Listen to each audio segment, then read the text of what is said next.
Bonjour, chers choisis de Jésus. Je suis heureux de vous retrouver encore aujourd'hui. Comme vous l'avez constaté depuis le début de cette année, je dédie mes Facebook Live autour du thème de l'épiphanie, de la manifestation de Dieu.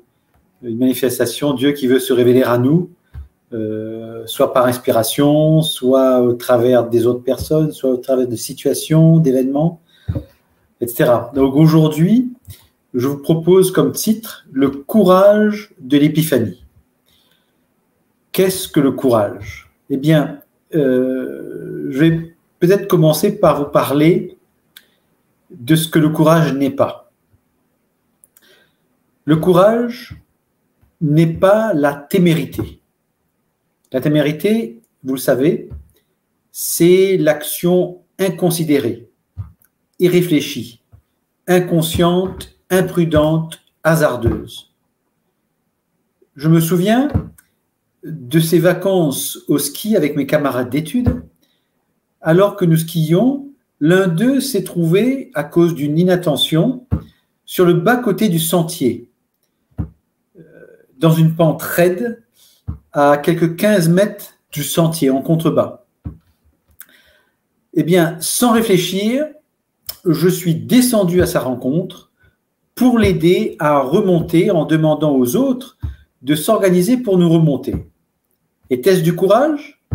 Non, c'était de la témérité. Mon acte était inconsidéré, était irréfléchi, imprudent, hasardeux. Une absence de discernement. Voulais-je impressionner? Peut-être.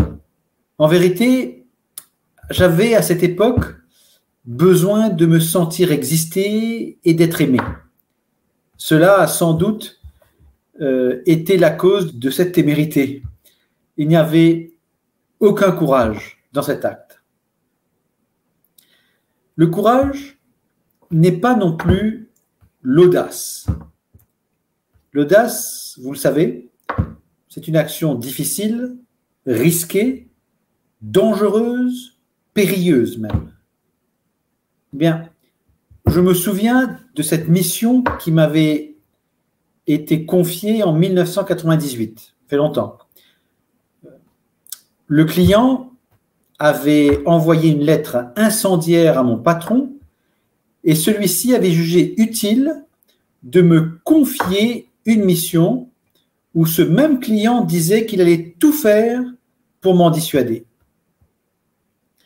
Et au même moment, nous, les managers, avions aussi signé une lettre spécifiant que nous étions seuls responsables des décisions qui mettraient nos clients en danger lorsque nous étions en mission chez eux.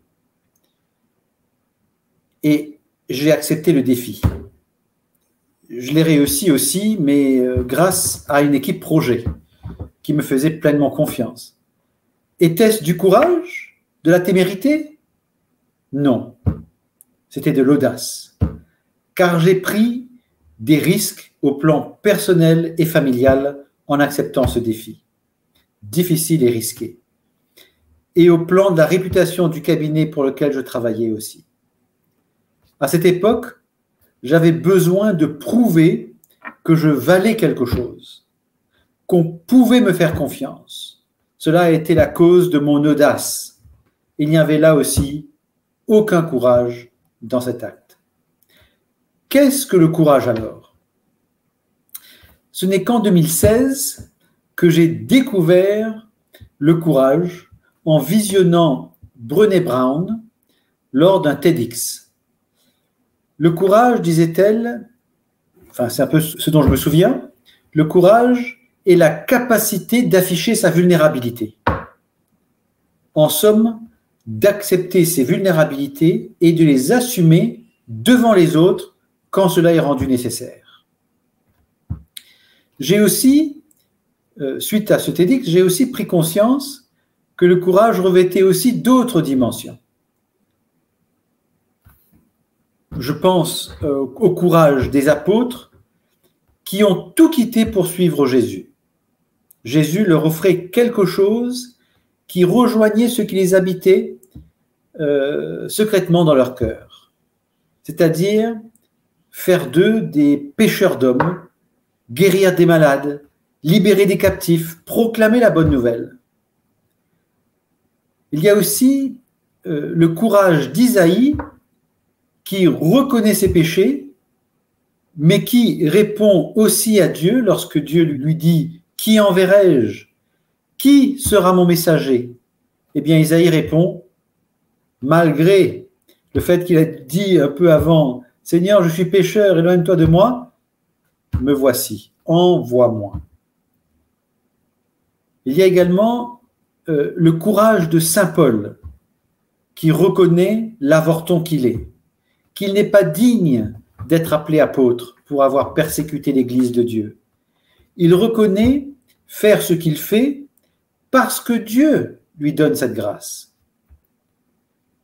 Il y a aussi le courage de saint Joseph de ne pas lapider Marie, mais d'écouter l'ange Gabriel dans une vision pendant son sommeil. Il y a également le courage des mages de tout quitter pour aller à la rencontre d'un bébé roi en suivant une étoile seulement, en refusant de se soumettre au roi Hérode. Il y a le courage des saints et saintes également qui nous ont précédés. Et pour cela, il suffit de lire leur vie. J'ai également redécouvert dans les volumes de Pour le bonheur des miens, mais choisi Jésus, la longueur, la largeur, la hauteur et la profondeur du courage dans la spiritualité des choisis de Jésus. Cette spiritualité du oui total, inconditionnel et irrévocable. Par exemple, au message 1 du premier volume, il s'agit du courage de plonger dans la foi pure, sans voir, ni comprendre, ni raisonner, mais en accueillant Jésus comme mon maître. Au message 3 du premier volume, il y a le courage de répondre oui à la question de Jésus. Acceptes-tu d'être pour moi celui qui ne vit que pour moi, qui renonce à son bien-être, à son image, à sa réputation, surtout à ses pensées? Au message 8 du premier volume, Jésus dit « Acceptes-tu d'être cet instrument ?» c'est-à-dire cette flèche qui transperce les cœurs, même les plus endurcis, uniquement par ta présence. Au message 14 du premier volume, Jésus dit « Tu es mon choisi. Je suis ton guide. Sois sans crainte, n'aie pas peur. Je suis là. Je t'aime et te protège. Qu'est-ce que tu veux de plus ?» demande-t-il. Au message 26 du premier volume, Jésus dit « Acceptes-tu d'être l'un des choisis pour vivre ces expériences nouvelles et ainsi devenir un témoin de l'action du Père, aussi bien dans le monde des affaires que dans la nouvelle Église ?» Au message 32 du premier volume, Jésus dit ceci « Dans ces temps qui sont les derniers,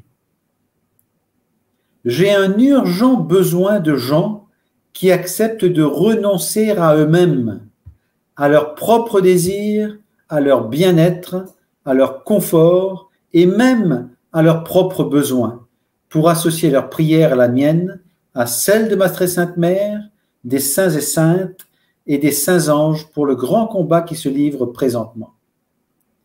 Au message 46 du premier volume, Jésus dit « La grande difficulté réside dans le fait de s'y engager pleinement et totalement, car il suppose le renoncement au chemin du monde. » Enfin, au message 47 du premier volume, Jésus dit « Au lieu de te préoccuper de ce que le Père va faire ou non, pourquoi ne pas regarder chez toi d'abord? Ton cœur à toi a-t-il complètement renoncé au mal? Est-il purifié? Est-il en relation avec son Dieu? Dit-il un oui total en toutes circonstances? A-t-il renoncé à sa propre volonté pour ne suivre que celle du Père? Est-il devenu l'amour? Je pourrais continuer ainsi jusqu'au 3e volume. Jésus nous explique toujours ce qu'il attend de nous et nous prépare à lui répondre dans la confiance et la foi. C'est dans ces conditions que le courage s'opère. Ce qui est le plus surprenant, c'est que le courage est un comportement qui s'aligne avec notre cœur. Le courage et le cœur partagent à peu près la même racine étymologique. Donc ce qui est le plus surprenant, c'est que le courage est un comportement qui s'aligne avec notre cœur, exactement là où se trouve, où se révèle cette connaissance de soi.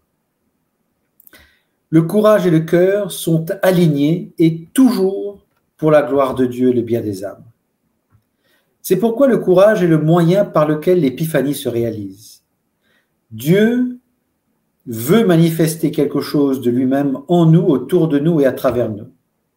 Mais pour ça, il a besoin que nous soyons courageux.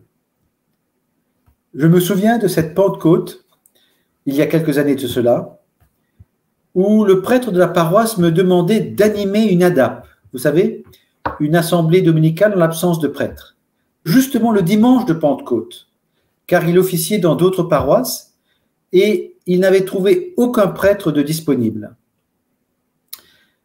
Avec sa bénédiction et l'aide d'un laïc, nous avons animé cette ADAP. Il était convenu que ce soit moi qui commenterai les textes de la parole de Dieu, ce que je fis. Environ 30 minutes après la fin de la DAP, Catherine et moi avons rencontré une dame. Elle me demande si je suis bien celui qui avait commenté la parole de Dieu.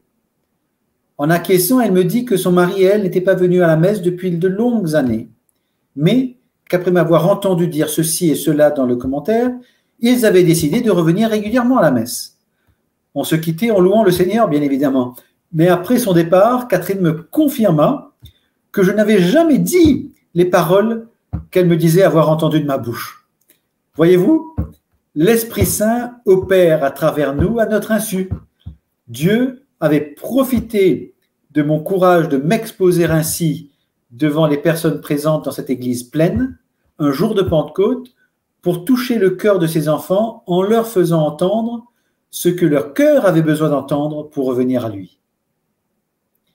Aujourd'hui, si j'évalue mon niveau et ma compréhension de mon courage dans la foi sur une échelle de 0 à 10, je me situe à 0,1 sur 10. Vous voyez?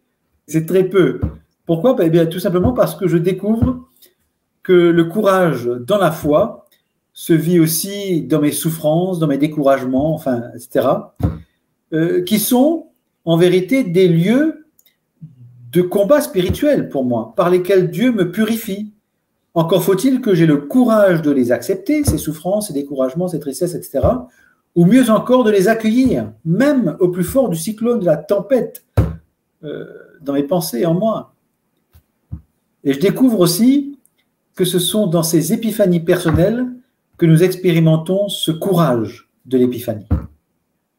Alors pour finir, je demande à Dieu, par la Vierge Marie, de faire descendre sur nous tous son baiser trinitaire, c'est-à-dire l'amour de Dieu, l'intimité du Fils et l'accompagnement de l'Esprit Saint, d'une part pour nous remplir de la grâce, du courage de l'épiphanie, et d'autre part pour nous donner son esprit en puissance et en acte à travers ce verset de Matthieu 19,4 « Venez à ma suite, dit le Seigneur, et je ferai de vous des pêcheurs d'hommes. » Je finis ce commentaire, ce Facebook, avec la pensée de ce jour qui, vous voyez,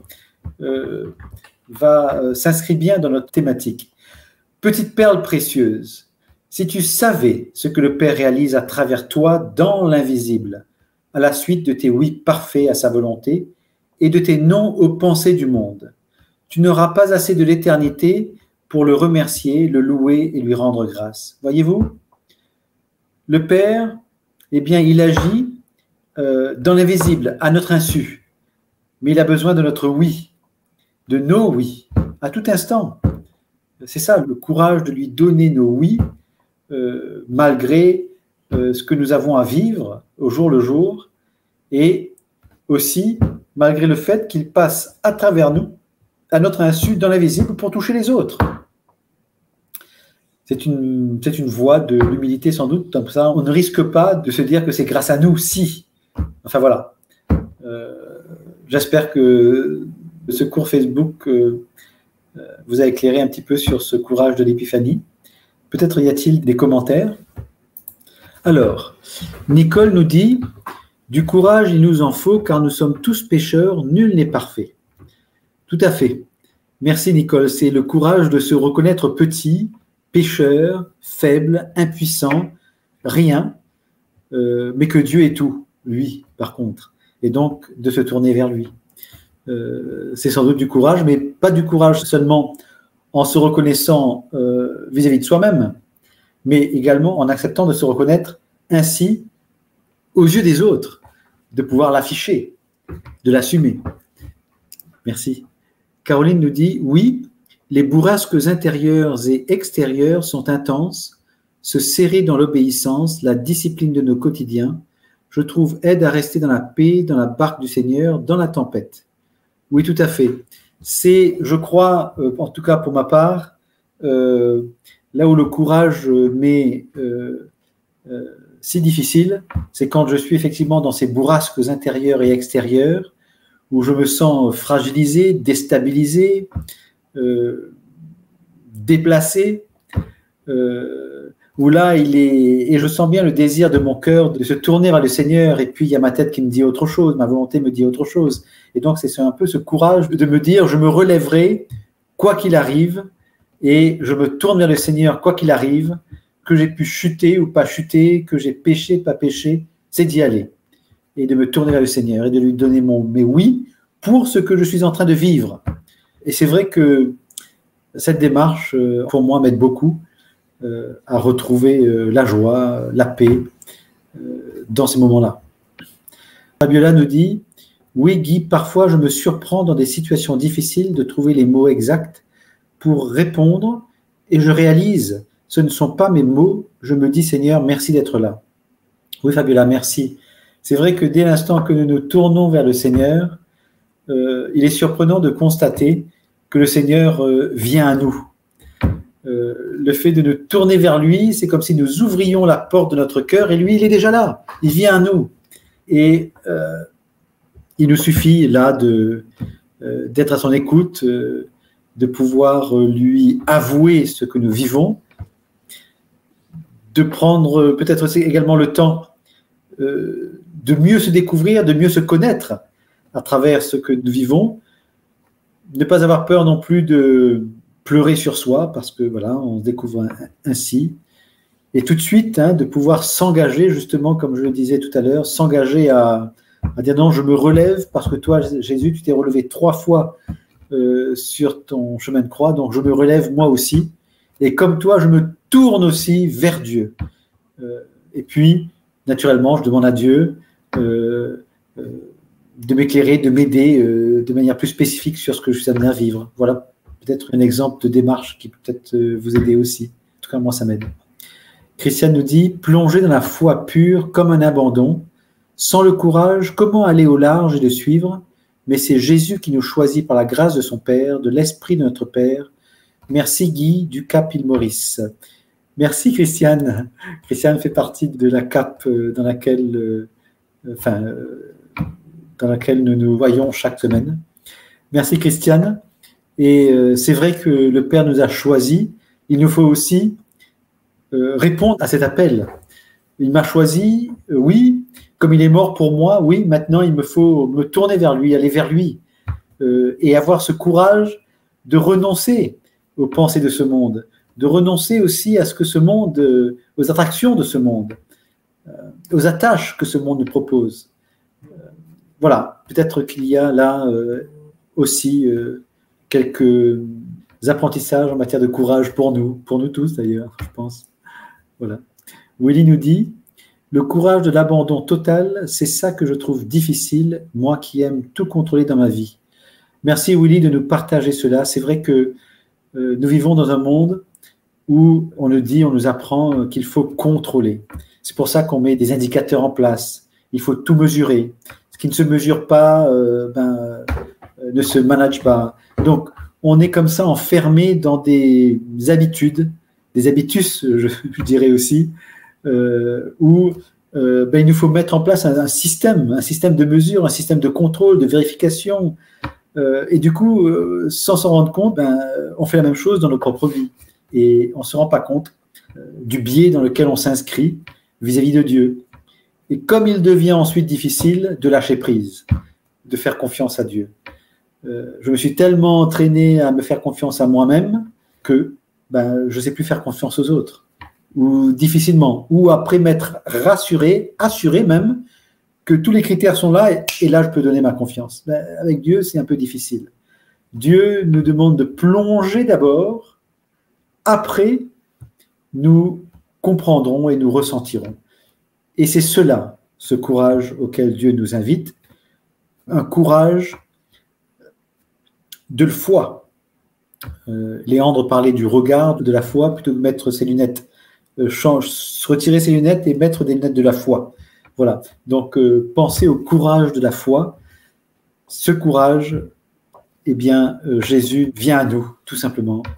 Il suffit juste de se tourner vers lui, de se laisser aimer. Louisa nous dit, oui, parfois le Seigneur nous surprend. Moi, j'ai toujours été à son écoute. Une chose qui m'a touché, c'est de ne plus râler. Elle dit bien, quand je râle, je dis... Alors, je ne comprends pas tout ce qui est écrit. Pardonne-moi, Louisa. Il y a peut-être... en Italie, là, avec ton clavier, il y a peut-être des mots qui se sont faits. Je n'ai pas tout compris. Excuse-moi, Louisa. Caroline nous dit, Amen, oui. Le Seigneur travaille et purifie nos raisonnements dans cette nouvelle vie qui apparaît. Merci, Caroline. Effectivement, j'ai envie de dire aussi, encore une fois, d'avoir ce courage d'inviter le Seigneur dans les facultés de mon âme, dans ma volonté, mon intelligence, ma mémoire, pour qu'il les visite, les revisite et les purifie. Avoir le courage de laisser le Seigneur purifier nos raisonnements, purifier notre intelligence, purifier nos logiques, purifier nos connaissances. Peut-être nous appuyons-nous trop souvent sur nos connaissances et pas assez sur l'intimité avec le Seigneur, pas assez sur la prière, sur le temps passé avec lui. Je pense que le courage de l'épiphanie s'exprime lorsqu'on est non pas dans les connaissances, je dirais humaines, mais dans la relation avec le Seigneur, en le laissant nous transpercer de toutes parts pour nous purifier. Nicole nous dit, il m'arrive de plus en plus de penser, que ferais-tu, Seigneur, à ma place? Oui, Nicole, effectivement, j'entends beaucoup de personnes penser ainsi, et toi, Jésus, que ferais-tu à ma place? Et toi, Jésus, que ferais-tu à ma place? Pour ma part, j'ai pris l'habitude de m'unir au Seigneur, de m'unir à lui dans sa volonté, de lui donner mon oui total, inconditionnel et irrévocable. Et comme Jésus le dit dans un des messages, je crois que c'est le message de dimanche, d'hier, oui, il me semble que c'est là, où il fallait vraiment laisser la volonté de Dieu s'exprimer en nous. Ça m'a frappé cette phrase, laisser la volonté de Dieu, donc pas faire sa volonté ou le rejoindre, mais laisser sa volonté agir en nous, s'exprimer en nous. Et du coup, c'est pour ça que pour ma part, j'ai plutôt tendance à m'unir à Dieu dans sa volonté pour lui demander à ce que celle-ci, s'exprime, se libère, se réalise. Et donc, je n'hésite pas à lui dire, c'est toi qui veux faire ce Facebook Live, faisons-le ensemble. Je te donne mon oui pour tout ce qui va se passer, pour les commentaires qui apparaîtront, pour les questions qui apparaîtront peut-être aussi, pour ce que tu me proposeras, ce que tu mettras dans mon cœur pour y répondre. Et puis, juste avant ce Facebook Live, ce qui est monté en moi, je vais vous le montrer tout de suite, c'est c'est de me connecter mon smartphone sur un site YouTube avec une adoration perpétuelle. Et donc, je l'ai à côté de moi. Voilà, je suis en présence de Jésus, là. Et puis, vous l'êtes aussi à travers ce Facebook Live. C'est une manière d'être avec lui, en sa présence. Il m'arrive aussi dans ma voiture de mettre mon téléphone là à côté et d'avoir Jésus là, voilà, là en présence, dont je conduis en sa présence, en lui demandant de peut-être aussi de bien vouloir conduire à ma place et de m'habiter, de me remplir de lui. Enfin, voilà, à mon bureau, quand je lis, bon, voilà. Enfin, je sais pas, je partage ça. Je sais pas pourquoi, mais bon, c'est comme ça. Merci. Merci à vous. Je vous souhaite une bonne semaine. Merci Nancy de nous présenter. On pourrait la voir comme ça en présence tout le temps d'ailleurs, à côté comme ça. On se laisserait baigner par son regard, par sa présence. Je vous souhaite une bonne semaine. Je vous donne rendez-vous lundi prochain pour une autre thématique. Nous verrons bien. Et si vous voulez bien avec moi, nous pouvons dire avec Jésus, en présence de Jésus là qui nous regarde, en nous disant parce que l'amour nous aime, nous devenons l'amour. Parce que l'amour nous aime, nous devenons l'amour. Parce que l'amour nous aime, nous devenons l'amour. Au revoir.